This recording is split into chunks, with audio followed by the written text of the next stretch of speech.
শিলপাটায় মশলা বেটে মেহমানের পছন্দ মতন কি রান্না করলাম। আসসালামু আলাইকুম বন্ধুরা, আশা করি সবাই ভালো আছো। এই তো দেখো, এখন আমি শিলপাটায় মশলা বেটে নিতেছি। আর আজকে শিলপাটায় বাটা মশলা দিয়ে মাটির হাঁড়িতে রান্না করব খুবই মজাদার খাবার। আর এটা ছিল আমার বোনের পছন্দের খাবার।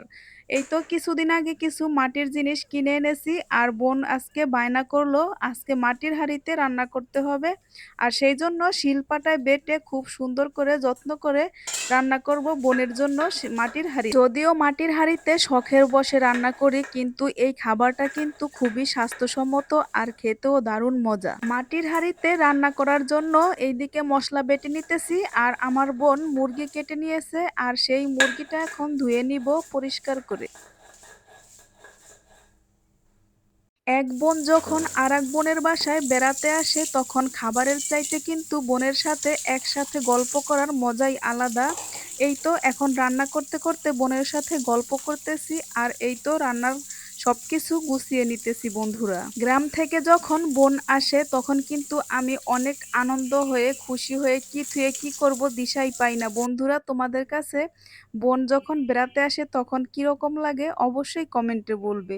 আমার কাছে কিন্তু খুবই আনন্দ লাগে। এই তো এইদিকে আমার তেলটা গরম হয়ে গেছে হাঁড়ির, এখন আমি দিয়ে দিব হলুদ মরিচ মাখিয়ে রাখা মুরগিটা। এখন মুরগিটা লাল লাল করে ভেজে নিব।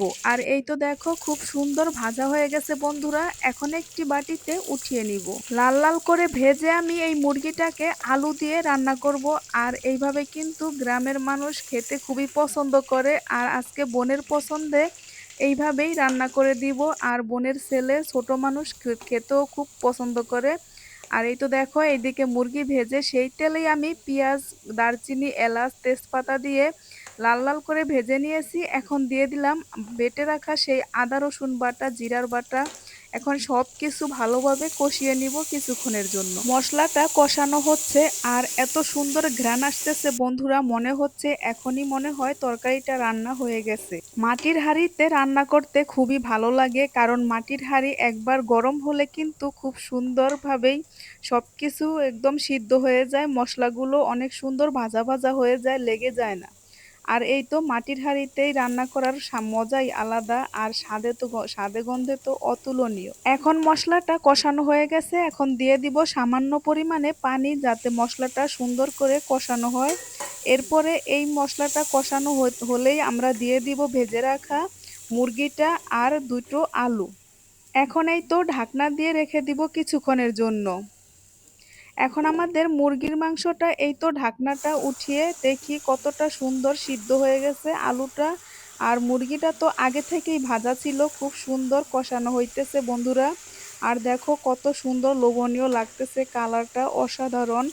এখন দিয়ে দিব ঝোলের জন্য পানি। এই তো পরিমাণ মতন পানি দিয়ে ভালোভাবে নেড়েচেড়ে আবারও কিছুক্ষণের জন্য ঢাকনা দিয়ে রেখে দিব। আমার বোন তো দেখে খুবই অবাক যে মাটির হাঁড়িতে এত সুন্দর রান্না হয়। আর এই তো এইদিকে আমি চাউলটাকে ধুয়ে নিচ্ছি বোনের দিয়ে, যে দেখো মাটির হাঁড়িতে কত সুন্দর চাউল ধুয়ে আমি আজকে ভাতও রান্না করব। আর মাটির হাঁড়ির ভাতটা কিন্তু খুব সুন্দর ঝরঝরে হয়, আর আমার বোন তো বিশ্বাসই করতেছে না। আর আমি বলছি আজকে রান্না করে তোমাকে খাওয়াবো, তারপরে দেখবে কত সুন্দর ভাত ঝরঝরা হয়। আমি আরো আগেও একদিন রান্না করেছি মাটির হাঁড়িতে ভাত। সবচেয়ে মজার বিষয় হলো মাটির হাঁড়িতে রান্না করলে চুলা অফ করে দিলেও বলক আসতে থাকে। এই তো এইদিকে আমার তরকারিটা এখন পারফেক্ট ভাবে হয়ে গেছে। এখন ভাজা জিরার গুঁড়ি দিয়ে নামিয়ে এই তো ভাতটা বসিয়ে দিলাম। এইদিকে ভাতটা বলক এসে পড়েছে, আর এই তো দেখো কত সুন্দর একদম ঝরঝরে ভাত। এখন চুলার আঁচটা একদম লো হিটে রেখেছি, এরপরেও দেখো কত সুন্দর ভাতটা বলক আসতেছে, একদম লো হিটে চুলার আঁচটা। মাটির হাঁড়ি তো মাটিটা গরম হয়ে যায়, আর ভাতটাও খুব সুন্দর হয়ে যায়। এখন আমি ভাতটা নামিয়ে ফেলবো, খুবই অল্প সময়ে কিন্তু ভাতটা হয়ে গেছে বন্ধুরা। এখন এই তো মারটাকে গেলে নিব। আর আমি সবসময় ভাত রান্না করলে এইভাবেই মার গেলে থাকি ভাতের। আর দেখো কত সুন্দর মাটির হাঁড়ি কিন্তু এখনো অনেকটাই গরম, ভাত বলক আসতেছে, মনে হচ্ছে ফেনা উঠতেছে উপর দিয়ে। এই তো এখন রান্না বান্না শেষ বন্ধুরা। আর আজকে মেহমানের জন্য কি কি রান্না করেছি এই তো দেখো, মাশাল্লাহ কত সুন্দর ঝরঝরে ভাত। আর এই তো আমার বোন তো দেখে একদমই অবাক হয়ে গেছে যে এত সুন্দর ভাত হয় মাটির হাঁড়িতে। আর এই তো ছিল আমাদের আজকের মুরগির মাংসের তরকারিটা। বন্ধুরা আজকে আমাদের মাটির হাঁড়ির রান্নাগুলো কিরকম হয়েছে অবশ্যই কমেন্টে বলবে। ধন্যবাদ সবাইকে ভিডিওটি দেখার জন্য। সবাই ভালো থেকো, সুস্থ থেকো। শুভ দুপুর। আল্লাহ হাফেজ।